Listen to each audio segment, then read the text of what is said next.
welcome back to Pink's Kitchen Tamil. இன்னைக்கு நம்ம instant top ramen noodles எப்படி செய்யறதுன்னு தான் பார்க்க போறோம். இது ரொம்ப delicious and spicy ஆன ஒரு ரெசிபி. இந்த ரெசிபியை பார்க்கறதுக்கு முன்னாடி இதுக்கு தேவையான பொருட்கள் என்னென்னன்னு பார்த்துட்டு வந்துடலாம். ஒரு pan சூடு பண்ணிக்கோங்க. அதுல 1 டீஸ்பூன் அளவுக்கு எண்ணெய் சேர்த்துருங்க. எண்ணெய் நல்லா சூடானதும் 1 டேபிள்ஸ்பூன் அளவுக்கு வெங்காயத்தை நல்லா தின்னா ஸ்லைஸ் பண்ணி சேர்த்துக்கோங்க. கூடவே ஒரு சிகப்பு மிளகாய் சேர்த்துக்கோங்க. இது வந்து கலருக்காக தான். உங்ககிட்ட இல்லைனா நீங்கள் ரெகுலரான க்ரீன் ஒன்ஸ் கூட சேர்த்துக்கலாம். இதை நல்லா மிக்ஸ் பண்ணி விட்டுருங்க.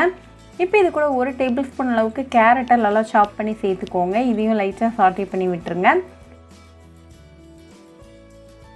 இப்போ இது கூட 1 பிஞ்ச் அளவுக்கு சால்ட், அப்புறமா 1 பிஞ்ச் அளவுக்கு சில்லி பவுடர் சேர்த்துக்கோங்க. இதையும் நல்லா மிக்ஸ் பண்ணிடுங்க. இப்போ இது கூட 1.5 கப் அளவுக்கு தண்ணி சேர்த்துட்டு நல்லா மிக்ஸ் பண்ணுங்கள். இது லைட்டாக கொதிக்க வரைக்கும் நம்ம வெயிட் பண்ணலாம். இன்றைக்கி நான் ஒரு டாப் ராமன் நூடுல்ஸ் பேக்கெட் எடுத்திருக்கேன்.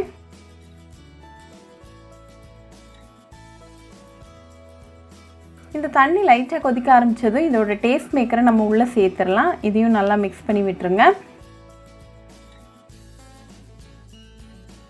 நல்லா மிக்ஸ் பண்ணிவிட்டு இந்த நூடுல்ஸ் கேக்கையும் உள்ளே சேர்த்துருங்க. இதை மீடியம் ஃப்ளேமில் நல்லா குக் பண்ணிக்கோங்க. இதை நீங்கள் இதில் அப்படியே சேர்க்கலாம், இல்லாட்டி உடச்சும் சேர்த்துக்கலாம். இப்போ 1 நிமிஷத்தில் நூடுல்ஸ் நல்லா ஹாஃப் குக் ஆகிருக்கு. தண்ணியும் நல்லா ஆல்மோஸ்ட் ரெடியூஸ் ஆயாச்சு. தண்ணி கம்ப்ளீட்டாக ரெடியூஸ் ஆகி நல்லா வேகிற வரைக்கும் நல்லா குக் பண்ணிக்கோங்க. இன்னொரு 1 நிமிஷம் போல் குக் பண்ணிக்கோங்க.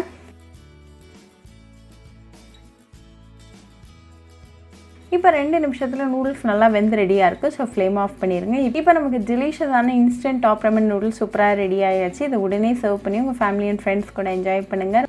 ரொம்பவே ஈஸி, டெலிஷியஸ் அண்ட் இன்ஸ்டன்ட்டான ஒரு ரெசிபி. ஸோ கண்டிப்பாக இந்த டாப் ராமன் நூடுல்ஸ் ரெசிபி உங்கள் வீட்டில் ட்ரை பண்ணி பாருங்கள். ட்ரை பண்ணிவிட்டு எப்படி இருந்துச்சுன்னு கமெண்ட்ஸில் சொல்லுங்கள். இன்னொரு சூப்பரான ரெசிபியோட உங்களை வந்து பார்க்குற வரைக்கும் பாய் ஃப்ரெண்ட்ஸ். உங்களுக்கு இந்த வீடியோ பிடிச்சிருந்தா லைக் பண்ணுங்கள், ஷேர் பண்ணுங்கள், கமெண்ட் பண்ணுங்கள் அண்ட் மறக்காமல் சப்ஸ்கிரைபும் பண்ணிடுங்க. கூடவே பக்கத்தில் இருக்க பெல் ஐக்கானையும் கிளிக் பண்ணிக்கோங்க. அப்போ தான் நான் போடுற வீடியோஸ் எல்லாம் உங்கள் நோட்டிஃபிகேஷனில் வரும். உங்களுக்கு ரெசிபிஸ் இங்கிலீஷில் பார்க்கணுன்னா பிங்க்ஸ் கிச்சன் சேனலை பாருங்கள். சேனலோட லிங்க் நான் அந்த டிஸ்கிரிப்ஷன் பாக்ஸில் கொடுக்குறேன்.